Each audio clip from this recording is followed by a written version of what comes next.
We know it's the leftist media's favourite narrative at the moment to really push this Trump and Epstein connection. NBC actually asked survivors this question. Take a listen. I do have to ask, and I know, and it's just something that I think we're compelled to at this moment, with the attention on President Trump, with these questions around a pardon.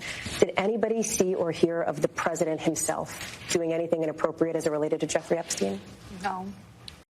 No, that was the answer there. It was very clear, but I'm sure, CJ, that's not going to stop this media narrative running stories about Trump and Epstein. No, not at all. These people don't care if it's truthful. They don't care if it's a lie. All they want to do is attack this president. That moment was probably the most disappointing day in that woman's career as a journalist because she didn't get the answer that she so desperately wanted there.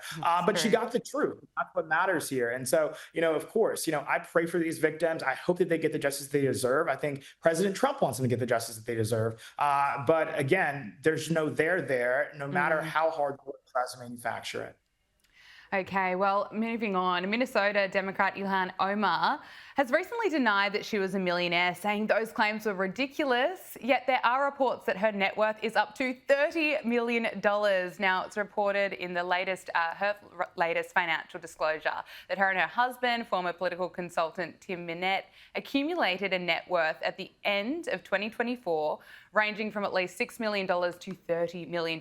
They experienced a 3,500% increase in their wealth last year. Yet just in February, she was saying, I'm a working mom with a student loan debt, unlike some of my colleagues, and similar to most Americans, I'm not a millionaire and am raising a family while maintaining a residence in both Minneapolis and DC, which are among the most expensive housing markets in the country. CJ, she's painting a very different picture there. What do you make of this?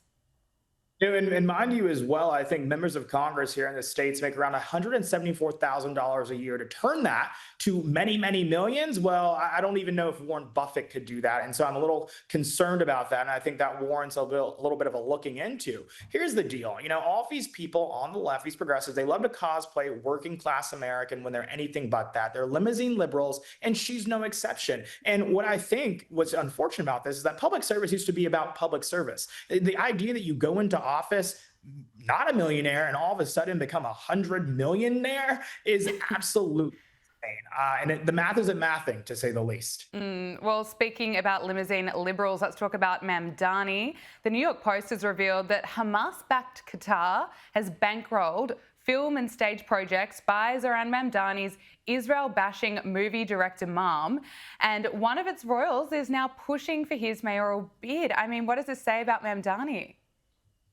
That he's not good for this country and he's not good for the city of New York. And what we hope to see is that this field will coalesce, that, one of those men, whether it's Eric Adams, Andrew Cuomo or Curtis Solow, will make the decision that they need to get out of this race and unite behind someone who can beat this absolute disaster. And so hopefully it's going to take one of them sacrificing their ego. And there's a lot of egos in that race, but it's going to be what's best for the city and what's best for the country in the long term. RNC Youth Advisory Council Co-Chair CJ Pearson, always so good to talk to you. Thank you for joining us. Thanks for having me.